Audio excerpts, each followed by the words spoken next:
अस्सलामुअलैकुम स्टूडेंट्स, आज हम स्टार्ट करेंगे क्लास 10 न्यू बुक फिज़िक्स का चैप्टर नंबर 1 जिसका नाम है वेव्स।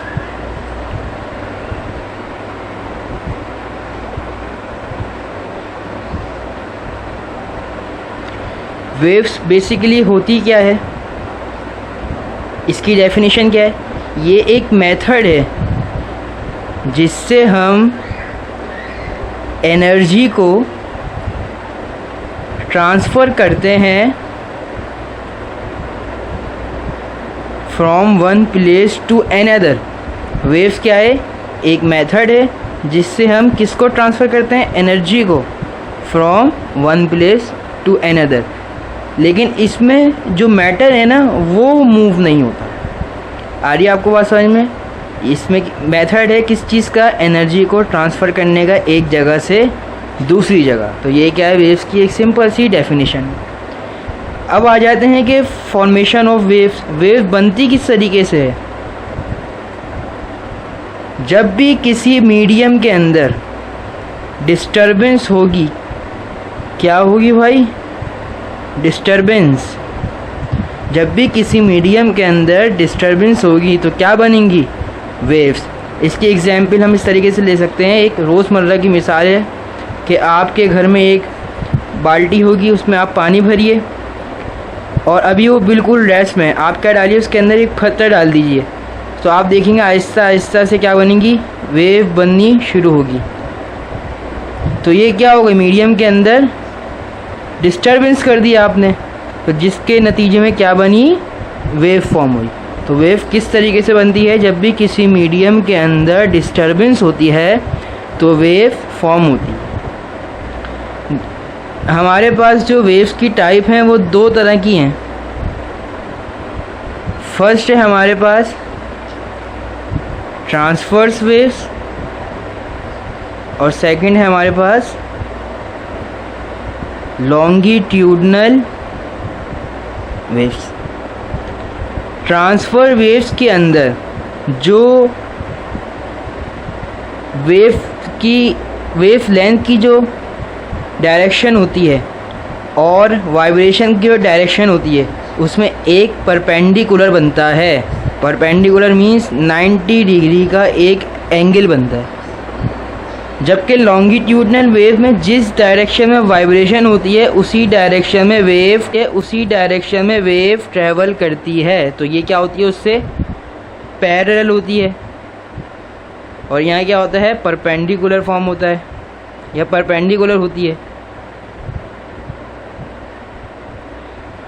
इसकी एक एग्जाम्पल हम ले लेते हैं कि आप एक रोप को एक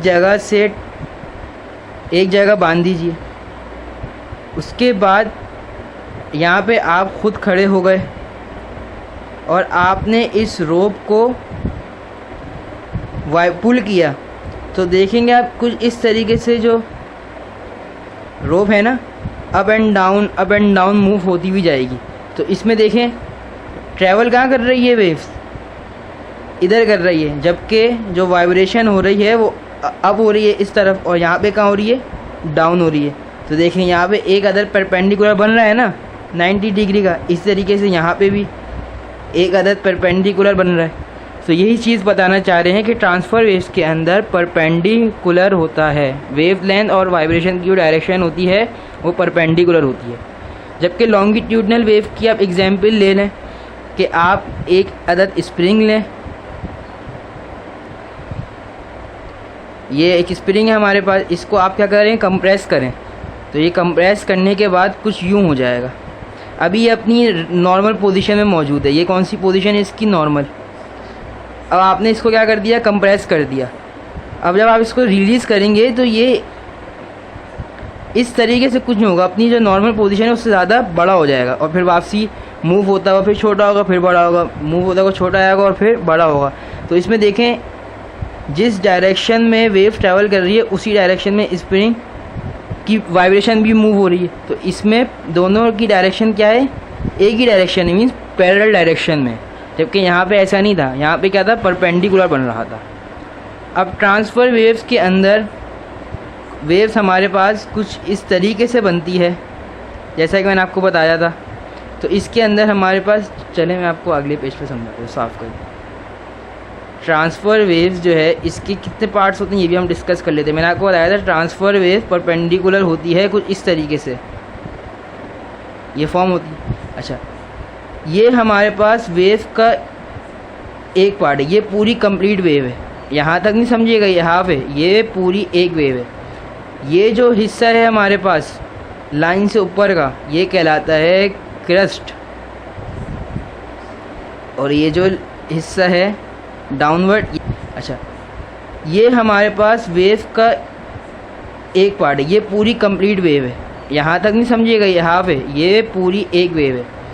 ये जो हिस्सा है हमारे पास लाइन से ऊपर का, ये कहलाता है क्रस्ट, और ये जो हिस्सा है डाउनवर्ड, ये कहलाता है ट्रफ।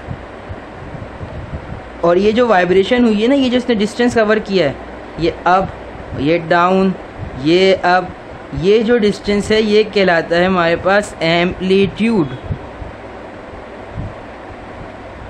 उम्मीद है आपको समझ में आ गई होंगी ये टर्म्स के, एम्पलीट्यूड क्या होता है, क्रस्ट क्या होता है, ट्रफ क्या होता है। अच्छा, ये तीनों जो लिंक करते हैं कहाँ पे, सिर्फ ट्रांसफ़र वेव्स के साथ, इनका लॉन्गिट्यूडनल वेव्स के साथ कोई ताल्लुक नहीं है। लॉन्गिट्यूडनल वेव में हमारे पास क्या होता है, लॉन्गिट्यूडनल वेव में हमारे पास होती है कंप्रेशन और रेयरफेक्शन। अब कंप्रेशन क्या होती है और रेयरफेक्शन क्या होती है ये भी तो समझाना है। तो इसमें हम वही वाली एग्जांपल लेंगे जो हमने स्प्रिंग की ली थी लॉन्गिट्यूडनल वेव को समझाने के लिए। मैंने आपको बताया था कि ये एक स्प्रिंग है, ये अपनी एक नॉर्मल पोजीशन में मौजूद है, ठीक है, ये इसका एक्चुअल साइज़ है। अब आपने इसको क्या करना है, कंप्रेस कर देना है। तो जब इसको प्रेस करेंगे तो कंप्रेस करेंगे, प्रेस करेंगे तो इसका साइज़ क्या हो जाएगा, छोटा हो जाएगा। तो ये जो प्रोसेस है या ये वाला जो स्टेप है इसको हम क्या नाम देते हैं, कंप्रेशन। ये क्या हो गई, कंप्रेशन हो गई, वेव में क्या हो गई, कंप्रेशन। और जब आप इसको रिलीज़ करेंगे इस पोजीशन से तो क्या होगा, मैंने आपको बताया था कि ये अपने नॉर्मल पोजीशन से इसका साइज़ क्या होगा, बड़ा हो जाएगा। ये जब रिलीज़ करेंगे तो एकदम इधर आएगा, बड़ा हो जाएगा, फिर वापसी जाएगा अपने नॉर्मल साइज़ से मूव होता हुआ, फिर वापसी आएगा अपने इस साइज़ से मूव होता बड़ा हो जाएगा, फिर एंड में आके अपने नॉर्मल साइज़ के ऊपर आ जाएगा। आप ये इसकी एग्जांपल जो अपने घर में भी परफॉर्म करके देख सकते हैं। तो ये वाला जो स्टेप है जिसमें वो अपनी नॉर्मल पोजीशन या मीन पोजीशन से बड़ा हो जाता है, इसको हम नाम देते हैं रेयरफेक्शन।